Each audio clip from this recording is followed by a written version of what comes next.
This is the fifth interval, which means that the differential now takes the transform further. And one simple way to understand it,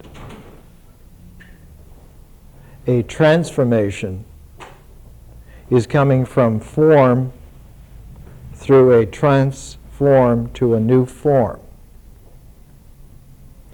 The new form, not being integral, but being differential, has a further capacity to distill.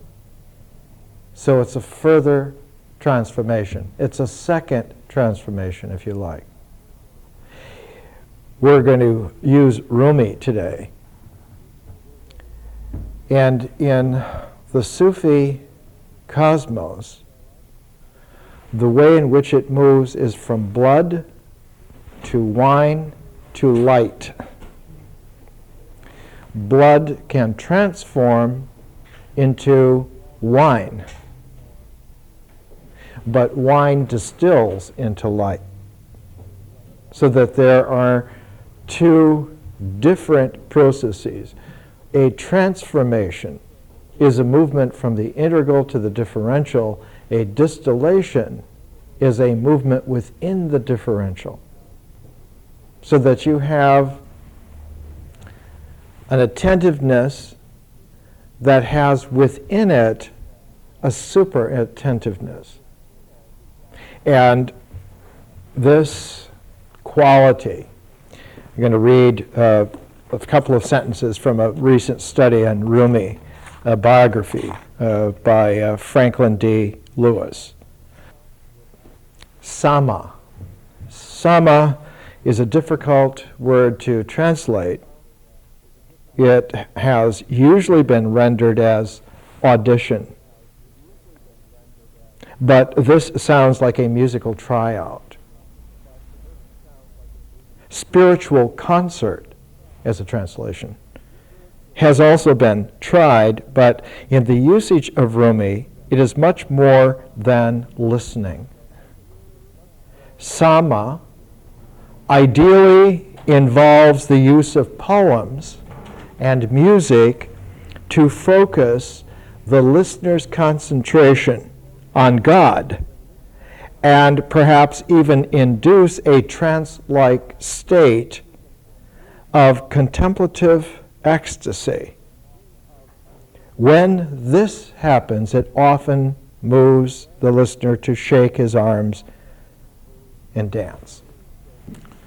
So that the Mevlevi order of dervishes are the whirling dervishes, and they are from Rumi.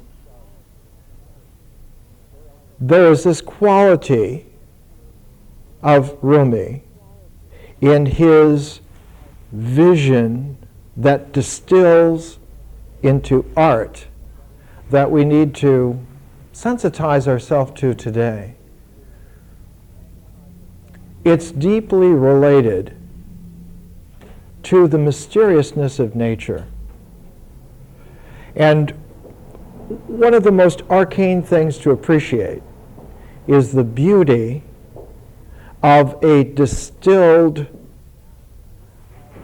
form and its affinity with the mysteriousness of nature.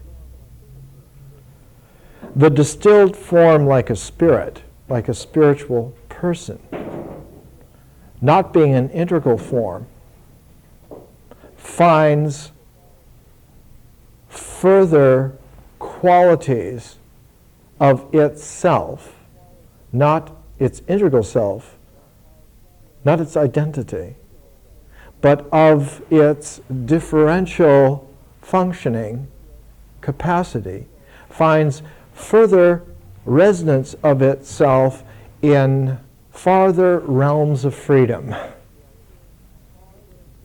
And that farthest realm of asymptotic freedom is God's presence, which is the cosmos, which is the mystery of nature. So that the spiritual person is distilled, double transformed away from the world. Away from the world where one had one's physical origins, one's cultural matrix, one's symbolic explanations, but that entire ecology of ritual world, mythic experience, and symbolic explanations, all of that was transformed into vision, and vision distilled into art. So that this poem, my translation of one of Rumi's poems, it translates like this: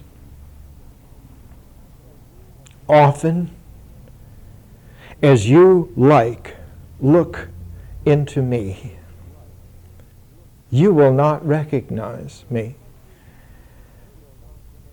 Through 100 different natures, what you have seen of me, I've chosen such an abode beyond all the sights. So come, enter my eyes, and with this sight behold me.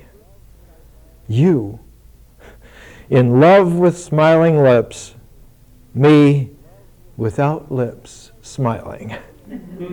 You, a head fulfilled, happy, me, a whirling spirit merry.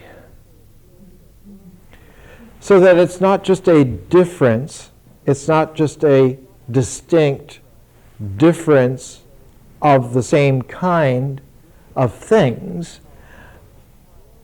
but that Rumi is a transformed thing, quite different from things, and then distilled from that transform even further. How is this possible? How does this capacity occur? It occurs because we could never learn it, so it would have had to occur eternally, because there's no way to make that happen. Man can learn to transform, but he never knows the mystery of distillation. And so distillation as a transform of transforms is a gift. But not a gift as something or some process which separately can be given, but it is the ur-condition of the real. That as soon as you have earned and learned to transform from the world to your visionary consciousness, that visionary consciousness inherits the further capacity to distill into spirit. And that the surprise, the great surprise in that, is that the spiritual person is not at all an entity, not at all a thing, but completely different, is a differential form, and that surprise has an affinity to a secret, a great secret. And the great secret is that the cosmos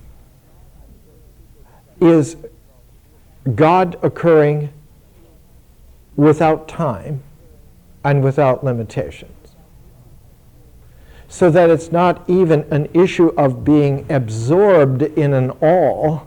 That's still an integral imaginative fantasy and is extraneous to actually what does occur. But what occurs has no limitations of existence, and yet has great complementarity to existence if it wants to. So that in order to come to Rumi, and today's lecture is blood, wine, light. The blood of the heart can transform to the wine, the mind, but that carries over into a vision which distills into spirit, into light. And in the Islamic Sufi world, one of the most precarious of all understandings is that there is such a thing, which is not a thing, which is the perfect man. That the perfect man is the man of light. And so there is a beautiful study translated from the French, The Man of Light in Iranian Sufism, Henri Corbin. And in a section of this book, he comes to this kind of couple of sentences where he's laying before the reader a series and a sequence, a category and an order, which initially the mind takes to be something it can identify, and we have to hold it lightly because it seems so powerful, as if it would help to explain. And we are constantly having to pinch ourselves and remind ourselves that we're not after explanations at all. All explanations are detours which knowledge loves because that's its nature. And that distinct from explanation is understanding, because explanations love to proliferate into further explanations, whereas understanding likes to transform into wisdom. And wisdom, being differential and not integral, has the capacity to self-distill into, sometimes in the Islamic world, the English word that would translate what they're saying is the ineffable. We, since the 18th century in English, would use the term sublime. Wisdom finds a harmonic with the sublime. The cosmos is sublime. The spirit has this wisdom which has been distilled out of understanding. If you get interested, about a quarter of a century ago, a man named Gadamer wrote a book called Truth and Method about explanation and understanding. And it's a good beginning where you can begin to acquaint yourself with the ins and outs of being able to discuss this issue.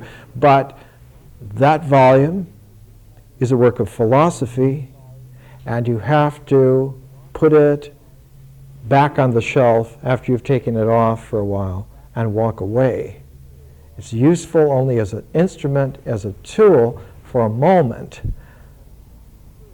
and then it should be put back. Here's what someone dealing with this wrote, a man named R.J. Howard, in a book called The Three Faces of Hermeneutics. In an article entitled History and Hermeneutics, Paul Ricoeur describes Gadamer's and another man, Habermas's philosophies as the ascending and descending pathways of hermeneutic reflection. Hermeneutic comes from the ancient root.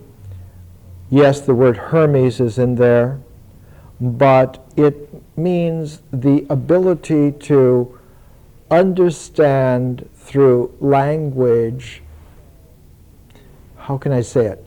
The filiation of language opens mysteriously so that we learn to read between the lines.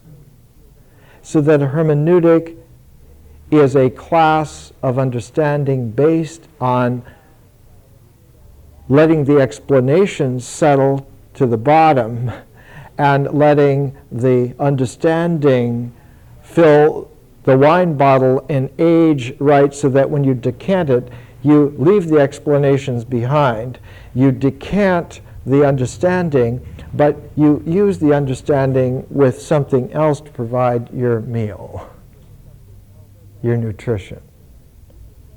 So that the ascending and descending pathways of hermeneutical reflection, that there is such a thing as building up to an understanding, and there is such a thing as taking that understanding and then applying it. The integral and the differential. He goes on to quote, he says, the metaphor already suggests Paul Ricoeur's own perception that the two directions should really be the correlative ends of a single path. He contends, however, that neither Gadamer nor Habermas has found the way in which this complementarity might be worked out as a complementarity, which is true. Ricoeur at the University of Chicago for some years was really a genius at applying a differential consciousness to the schemes and plans and tropes of thought, of thinking that it had come a long ways in sophisticated processes. And our friend Henri Corbin, a contemporary of Ricoeur, writes in The Man of Light in Iranian Sufism, because the man of light is a hidden figure in Rumi, which we would like to be able to appreciate. Corbin writes, so far we have been given the names of three organs or centers: the soul, the intellect, and the heart. Two other centers, the spirit and the transconsciousness. In Arabic, sir, with two R's, sir, the transconsciousness. The spirit, ruh, it's like Hebrew for the divine spirit. It's God's breath. Ruh. The transconsciousness is the secret. So that there is a differential spectrum of freedom beyond the already distilled spectrum of the spiritual person. And that further range is God's range. Corbin writes, all of these, this entire ecology, forms a mysterious whole. The first three, the soul, the intellect, and the heart, can have a special kind of modification. The soul, which we'll get to, not as a thing, but as an adventure of approaching, the soul can be made transparent. And the intellect can be made open. And when the soul is transparent and the intellect is open, it leaves a free range for the heart. And that the heart immediately, because of the nature of the real, has its complementarity with the spirit. Because there's no intermediary.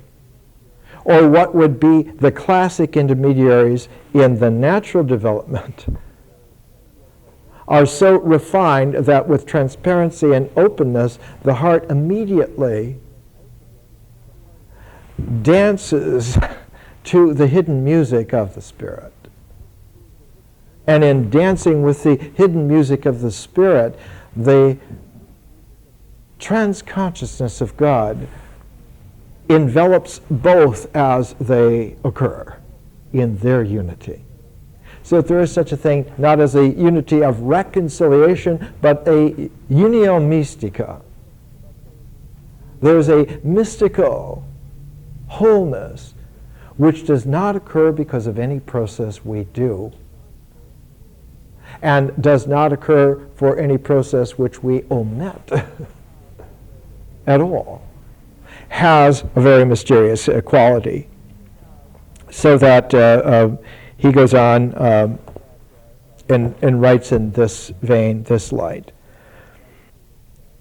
one of the qualities that obviates all of this enjoyment happening is in the individual.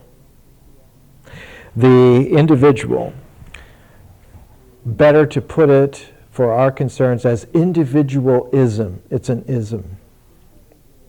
Individualism is an ideology. It's in the great sociologist Max Weber, it's a carrying form for paternalism. The way in which the individual is a reductive mental object which is mythically sustained and ritually expressed. The rugged individual is largely an atavistic and not a heroic figure, and its organizations are built to further themselves rather than to develop anything else, and thus they are regressive and corrosive. And the better that they work, the less that any reality can occur. And so they become obscuring, and this kind of individualism is not dependent on our particular species, but is already there in primates 100 million years ago. The alpha male of the monkey group is already that kind of individual. And the hunting troop of chimpanzees under one dominant alpha male pecking order is already in place before flowers ever came through in evolution. It's already there.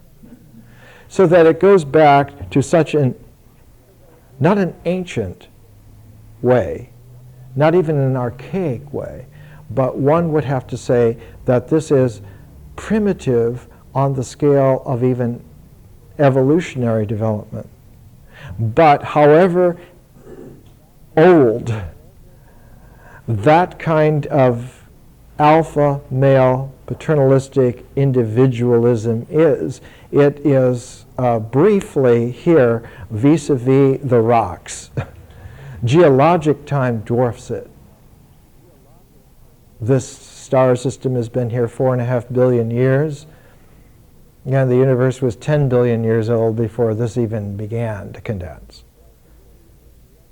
So that what Rumi is writing about is an affinity, not through identification, but an affinity through a harmony with the primordiality, which so outdistances the primitive that one sees through the instinctual realm as if it were just a veil. And it isn't just the instinctual realm because this culture is out of sync, or because this civilization has died, or even because this species now has learned to transcend its origins. It goes back to scales beyond belief. So that here's another poem, my translation of Rumi, and it reads like this. This time in entirety, wretched in love I am, this time entirely cut from soundness I am. Plucked out my heart with something else living, intellect, heart, and mind, root and bottom, burning. O men, civility, no more this in me. Madman's mind, uncrossing, through that my heart is going. Madman here is weeping, from my excitement fleeing. I with death go mingling, into non-being flying. Today, my very intellect repelled me so totally, so tried to scare me, as if I could not see. Delivered even from the bowl of stars, from circulating blood, free. I licked many a bowl, beggarly, greedily, expedient. Am I confined in the world's prison? Else, why in prison? Why me? Is it stolen? Anybody's property? Like infant in a womb, my nurtured blood, born once ordinary, born now I times many. So that the differential distilled spirit has changed not from things, but has changed from a transform already. So that you get the sense of something moving from things which have existence to differential forms which do not depend upon existence for objectivity. And so they are things twice removed, or things squared. And then the distillation from that is as if one moves to the higher order of the cubed. So that one has the existence and the transform and the distillation, one has a thrice greatest quality, and the Iranian Sufism, the man of light, is part of the Hermetic tradition. It's part of Hermes Trismegistus wisdom, and goes back to a very, very long range of insight because of the influence of this kind of mysticism after the 14th century.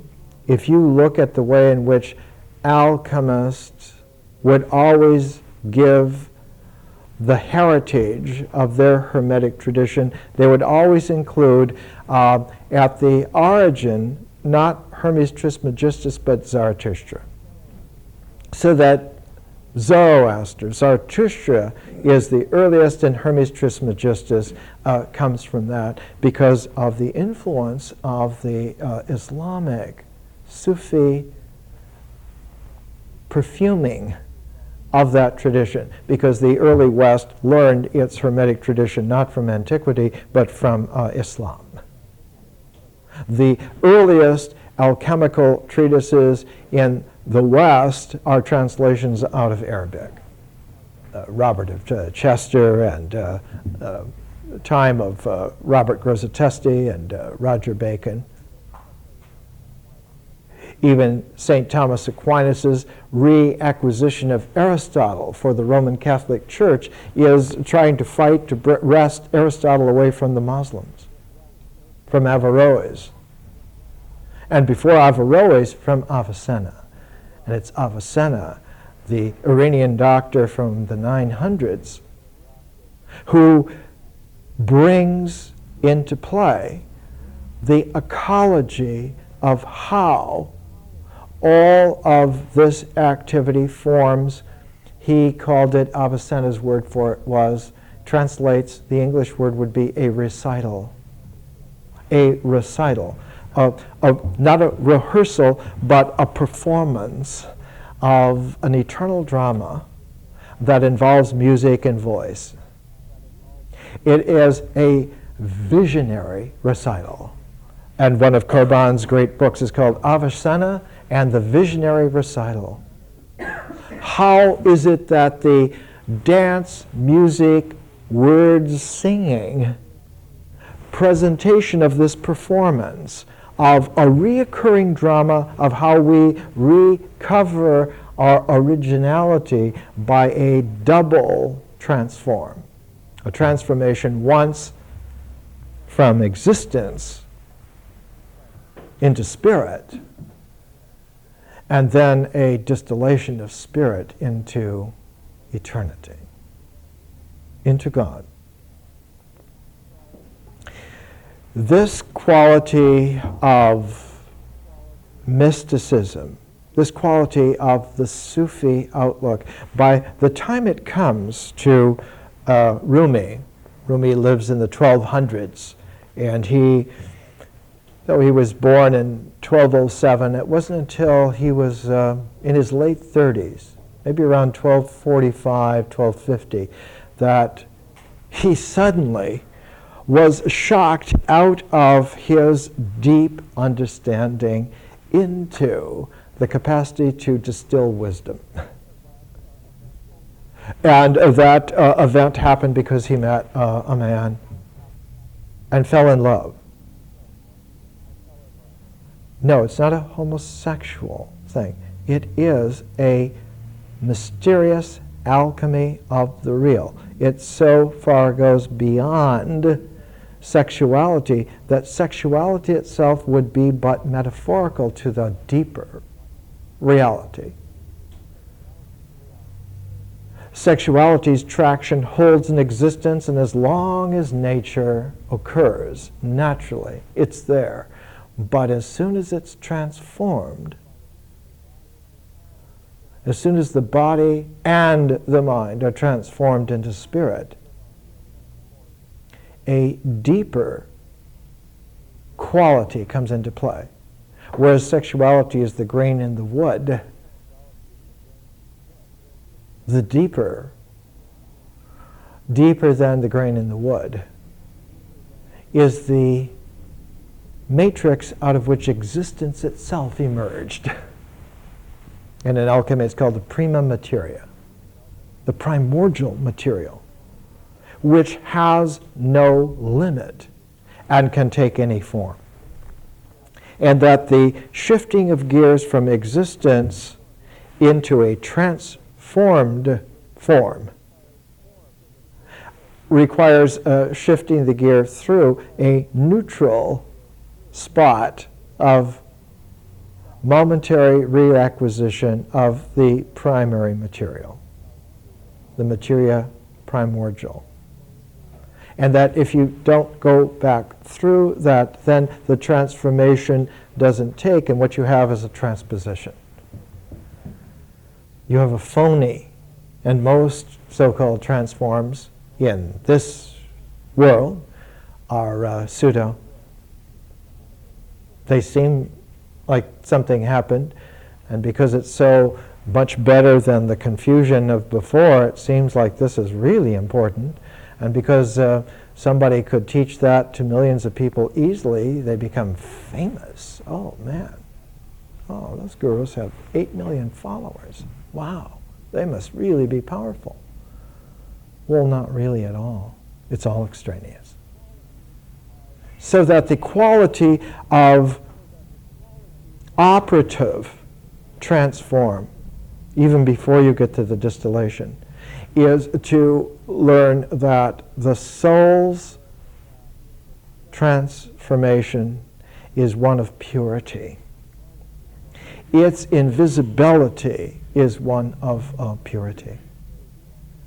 One of the great authors in world spiritual heritage lived in the Midlands of England in the 14th century, in the 1300s, and came right on the heels of Rumi, was a contemporary of Chaucer. And they had learned by that time to not only appropriate the philosophic stuff. Aquinas is from about 100 years before, Roger Bacon 100 years before, from the 1200s. And by the 1300s, the appropriation was not just through bringing Aristotle away from the Arabs or bringing alchemy back away from the Arabs and bringing it into the West, but that the instrumentation followed. So that in the 1300s you find even with Chaucer, he writes the first great treatise on an astronomical instrument called the astrolabe, of an instrument that keeps track of cosmic movements, the stars.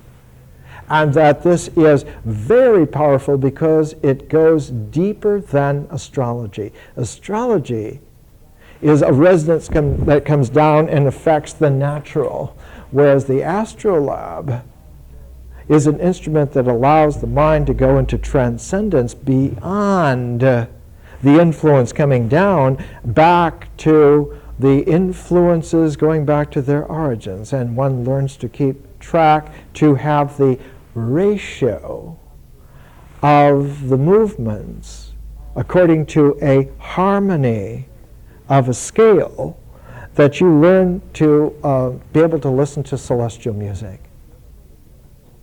Knowing your horoscope doesn't do anything for increasing your appreciation of celestial music. And Rumi is all about that, because it is only through celestial music that you could dance in such a way that your physical body would become dizzy, and your mental alignment with that body would be so confused as to resemble madness, and yet you would be perfectly clear as an unmoving pivot. When Ezra Pound was looking for a translation of Confucius's Analects, the Lunyu, he used the phrase, the unwobbling pivot.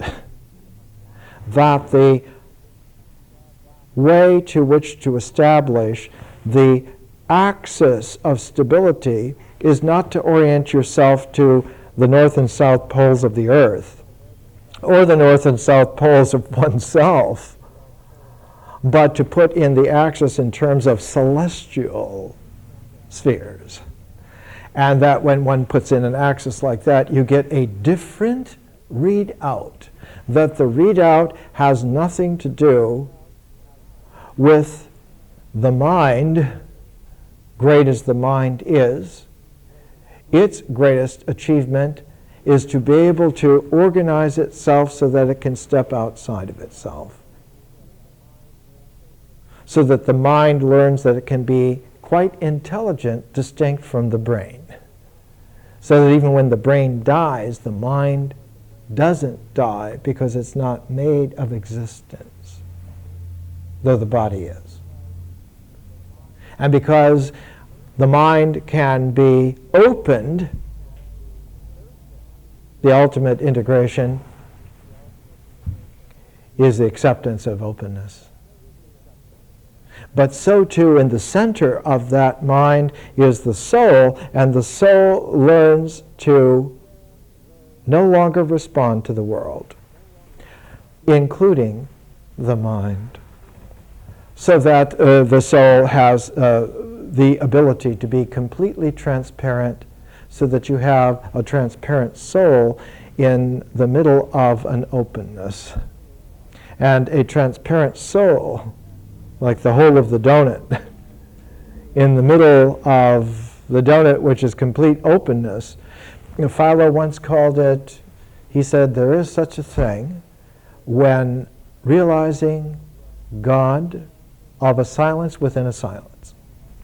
And it is in that doubled capacity where the pairs are no longer polarized, nor are they aligned, but they are in a complementation which has a motion of its own.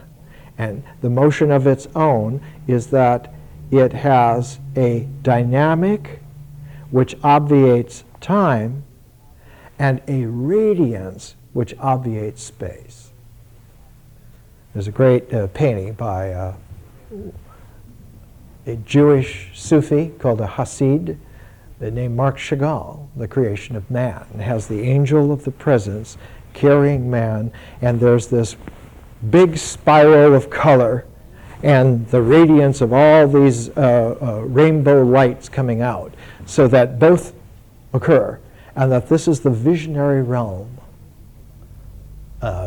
Corban calls it the imageal realm, which means images are transformed out of their image carrying capacity, and even transformed out of the integral that the mind is able to make of symbolically organizing images, and carried into a realm where the organizing principle is not integral but differential. So that what one is interested in are proportions and not things, functions and not rituals. And this is an extraordinary thing. We're going to take a break, but I want to... This is a translation by the great R.A. Nicholson. He was a teacher of A.J. Arbery. And he wrote this, he translated this about 103 years ago. It was published by Cambridge University Press or Oxford University Press in 1898. Rumi, in this poem, is talking about the prophet, talking about Muhammad, and how Muhammad, when he first began to speak, he would not speak the language of this world, nor would he speak the language of explanation, of the mind, of the mental, but he would speak spiritual words. And because he spoke spiritual words, next to this palm tree grew to love the prophet so much that felt a part of him. And later on, when they built around this area where he habitually spoke, they built an area that eventually became a mosque, and they built a little lectern for him to seat at. When he first sat at the lectern and began to speak, the palm, the pillar, was so lonely for him that it split. The philosopher who disbelieves in the moaning pillar is a stranger to the senses of the saints. He says the influence of melancholia brings many fantasies into people's minds. No, this is idle fancy of his, is but the reflection of his own wickedness and infidelity. He denies the existence of the devil and at the same time is possessed by a devil. If thou hast not seen the devil, behold thyself. Without diabolic possession, there is no blueness in the forehead. Whosoever feels doubt in his heart is a secret philosopher. He may profess firm belief, but some time or other that philosophical vein will blacken his face for all to see. Take care, O ye faithful. That vein is in you. Within you is many an infinite world. Within you are the 72 sects that Islam was supposed to break up into eventually through history. Woe to you if one day all of them put forth their heads. The individual is an idea that is put into the mythic process of feeling-toned experience. And for such a construct, the correct terminology is subjective. Subjective. Whereas the person is not subjective at all, but is objective. But objective differentially. So that there is an enormous difference. There's a difference of at least 3 orders between the subjective individual who lives in the culture and a spiritually artistic person who is affine to the cosmos. So that the difference is not just a difference of apples and oranges, but is 3 orders removed, which is a lot. So that Rumi writes, sleep falls for the intellect's cleansing, which mad man is awake at night wondering, day or night, mad belief existing, that thing he knows is holding. Wheels turn world's day into the night, generating, so wheeling the madman spins, his there abiding. So eyes asleep, all-eyed soul, becoming no head but eyes, eternal tablets reading. bird or fish become. If madness is your desiring, yet that does not stay while you're sleeping, become an imposter. So beloved at night is waking. His problem solved as she her hair unlocking. Different, the madman, pregnant soul at her is looking. No wonder she becomes unto his gazing. If you can be told of Shamsi's world, reigning Tabrizi's sun, the bright world circumscribing. At 37, he but he saw. He instantly saw this madman from Tabriz, Shamsi Tabrizi, and instantly everything was different. And he spent several years, much to the chagrin of all the people who thought he was an intellectual, his family who thought he was really the patrician of the whole lineage, and he went completely into what they thought was madness. And eventually conspired together to get Shamsi Tabrizi away from him, and he disappeared. Who knows what happened to him? The relatives would never say. But Rumi was completely different, not from the transform, which he already had done, but from the distillation further out.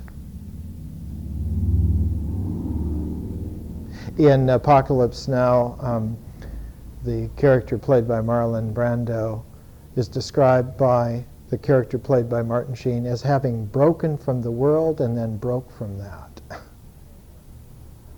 So one is really, as I used to say in the 60s, far out. This peculiar quality is that the person, the spiritual person, is an objectivity and not a subjectivity. And to the objective person, somebody who is subjective is always just acting.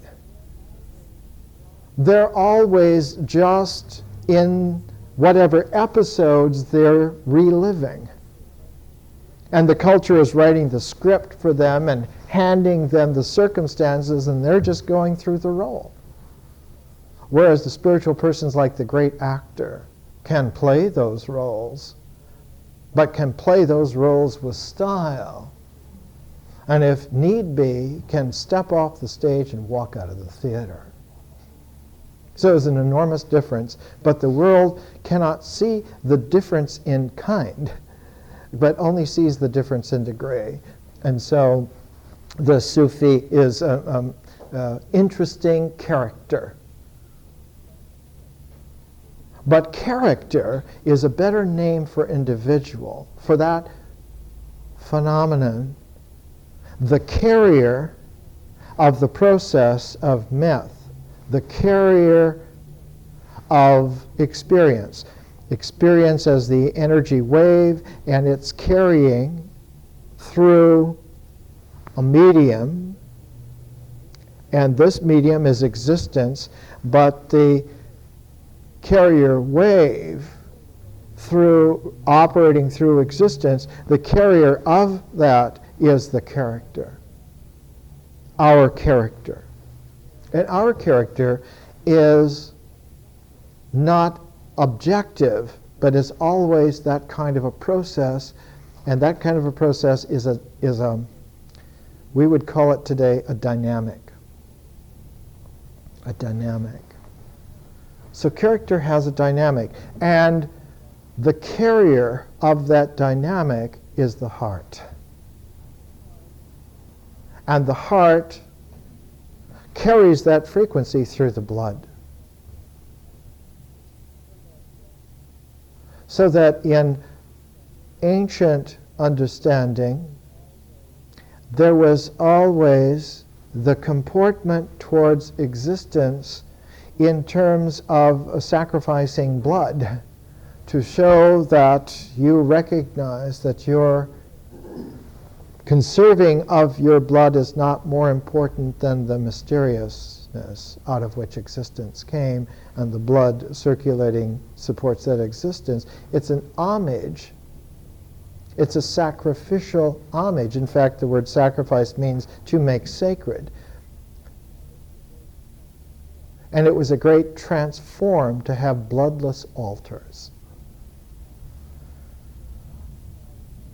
To not have blood on the altar shows a great transformation of understanding.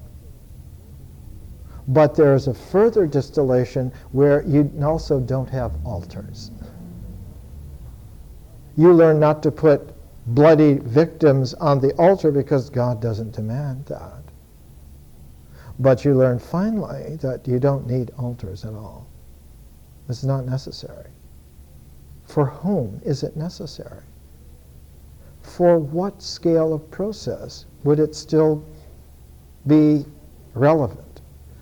And so the quality here in Rumi is that explanation must give way to understanding, and understanding has to give way to a deeper quality of surprise at secrets. So in his discourses, in addition to writing poetry, Rumi did discourses, and he also did a series of little wisdom stories, a whole cycle of them. And the discourses, the title in the original is Fihi ma Fihi, and it translates as In It, What Is In It. What is the name of this book? In It, What Is In It. This is how one of them begins. He's relating this. The master said, someone said to Taj al-Din Quabi, these doctors of divinity come amongst us and deprive the people of their righteous beliefs. He answered, it is not the case that they come amongst us and deprive us of our beliefs. Otherwise, God forbid that they should be of us. For instance, suppose you have put a golden collar on a dog. You do not call it a hunting dog by reason of that collar. The quality of being a hunting dog is something specific in the animal. It's part of its character. Whether it wear a collar of gold or of wool. A man does not become a scholar by virtue of robe and turban. Scholarship is a virtue in his very essence. It's part of his character. And whether that virtue be clothed in tunic or overcoat makes no difference. Thus, in the time of the prophet, God bless him and give him peace, the hypocrites sought to waylay the faith, so they used to put on the prayer robe in order to make those who imitated the ritual slack in the way of religion by corrupting and watering it down. Reductive imitation. For that, they could not connive until they made themselves out to be Muslims. Otherwise, if a Christian or Jew impugned the faith, how would people listen to him? And then there's a quoted quatrain. So woe to those that pray and are heedless of their prayers, to those who make display and refuse charity. This is merely words.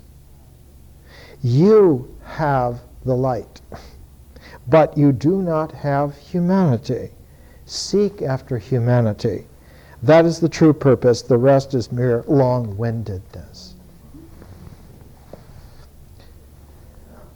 What is secret in this is that it is not a one-way street, but is a two-way street. That not only is it that those who are seeking find, but it's that which will be found is also seeking us. The seeking goes both ways. And because it goes both ways, it is, in reality, a complementarity, a whole already. And that it is a question, it's like the Elizabethan phrase that Shakespeare used to use all the time. It's not that you find something, but that it's well met. That you meet. So that the meeting is a distillation of the finding, which is already a transform of the searching. So that if you're searching all the time, you're not going to be able to find because you're into searching. So you have to articulate the searching so that there can be a space for finding.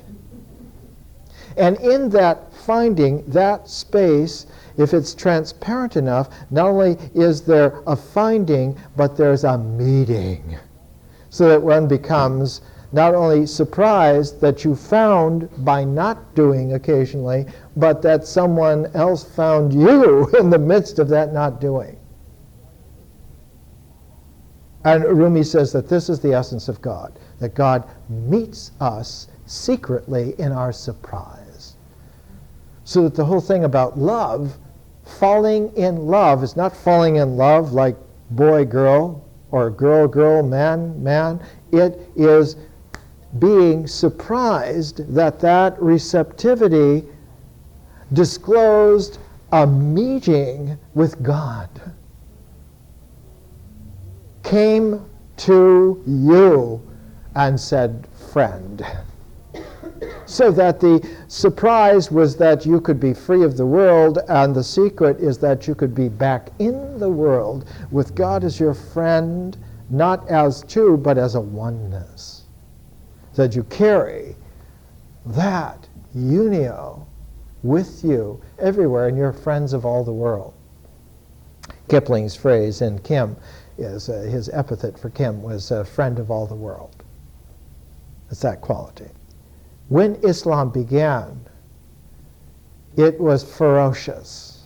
In its first 100 years, it spread from Spain to the Indus River by force of arms. You believe or you die.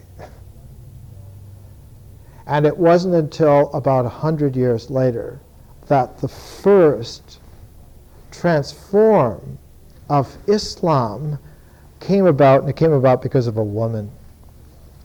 Her name was Rabia al-Adawiyya. And she died in about 801, and she lived in what today is the Basra area of Iraq. Basra down by the Persian Gulf at the end of the Euphrates River. And the curious thing about that Basra area at that time was that there was a sect of people who were influenced by a very special apocalyptic group of Jews.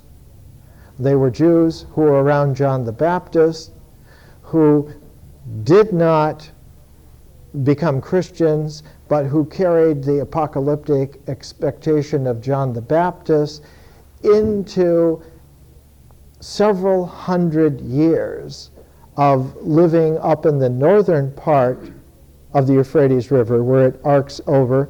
The center of that was around Haran. Why did they go there? Because they were trying to go back to their origins, and Abraham's father, Terah, was from Haran. So they figured we're living at the end of days, so if we go back to the origins of days, we will find some way of meeting. And so these people, called the Mandaeans, went for hundreds of years to the area of Haran to try to find what was the original mix out of which Abraham came. And the whole Jewish lineage receives its fount as a lineage, and that the first cinch pin in that lineage was the covenant with God, and that the symbol, the synthesizing symbol that as an amulet held the first covenant together, it's Moses writes it in the book of Genesis. He said God made a covenant with Abraham, and he set his bow among the clouds as the sign thereof. So that the rainbow was the linchpin amulet of God's covenant with Abraham, and that begins Judaism as a heritage. Otherwise, Abraham's father is much more important in the Jewish sense, or his mother in the retrospective Jewish sense. Who was Abraham's mother? But no one asks that because it is not relevant, because the rainbow cinching the original covenant between God and man has this capacity to then begin something. And ever after, whenever there is trouble, one goes back to recover the original tone and resonance of that covenant. And that covenant was from the time of Abraham, about 1900 BC, till the time of Jeremiah, about 600 BC, so it was good for 1,300 years. And in all that time, those Mandaeans, living as an apocalyptic sect from John the Baptist, trying to recover their Ur-Judaism in Haran, were suddenly pushed by the Muslim invasions out of that area, and they were pushed into the God-forsaken land, the swamps at the end of the Euphrates River, and that's where Basra was the last dry land. Everything beyond that are delta swamps, so that the Mandaeans became like Middle Eastern Creoles living in the swamps of Louisiana. And they learned there to cook in a special way. You cook Creole style. You cook with a little bit of magic, a little bit of bayou magic. It isn't just in the flavors, it's how you deliver it. So that the Mandaeans were the environment in which Rabia al-Adiwa, this woman Sufi saint, grew up, and she learned a very special way of delivering language, and her spiritual poetry is unbelievable. Her motto, which comes down as like a saying in mystical Islam, the neighbor first, then the house. Learn who you live with before you worry about where it is that you're living. The neighbor first, then the house. So that one has to see in a special way. And a young, wise man once was worried about other people's sin and how he tried his whole life not to live in sin and claimed to be innocent of sin. And her reply to him on meeting him was, "Alas, my son, your existence is a sin without which none other can compare." You forgot that you already exist, which is already a condition of untruth vis-a-vis the mysteriousness of nature. So that you have to learn to undo that, and not by but by you have to transform. Do you like my language? That what is brought into play again is that the mystery of nature from which existence has emerged is allowed to play freely, so that it not stops with existence, not registers in the existentials, but goes through the existentials. And if it just went through the existentials, it would reverberate in the mythic level. So you have to make sure that the mythic level is not going to stop it by appropriating it, by commandeering it. And then if it went through the ritual level, through existence, through the mythic level, it still has to deal with the symbol level, with the mind. But if the mind is open The only place where it could stop is the exact center of the mind and the soul. But if the soul is transparent, then the mystery of nature moves through all those levels, the entire ecology of integration, and emerges without any kind of diffraction as an energy wave from primordiality, so that one's vision then is primordial. It's not conditioned by rituals, not conditioned by any myths, and not conditioned by any symbols. And when that happens, then the vision is not of this world, but is of whatever the mystery of nature is, and that's of God pure. So that one's visionary genesis of consciousness, out of which the artistic form of the person is made, is purely divine, so that the spiritual person emerges out of a vision, which is God's energy from the mystery of nature, unchecked. It's like a laser setup that usually works with mirrors, and if you don't have any mirrors to diffract it and go into all kinds of things, you just have the pure light. Then that pure light, what happens to it? It goes on. And the Sufi, in Rumi's way, is looking for an opportunity to not to be and not to understand, but is looking for this kind of opportunity. My translation: drunk with secret winds, secretly, lute to flute to tambourine, secretly, heart stealer hidden, O beloved, my faithfulness is required, secretly. Years for years in this drunkenness, and my soul has been weeping secretly. I ask, where then are you, my heart? Heart replied, in the house, secretly. Left was the sun, and right was the moon, amid that the great gorgeous one, secretly.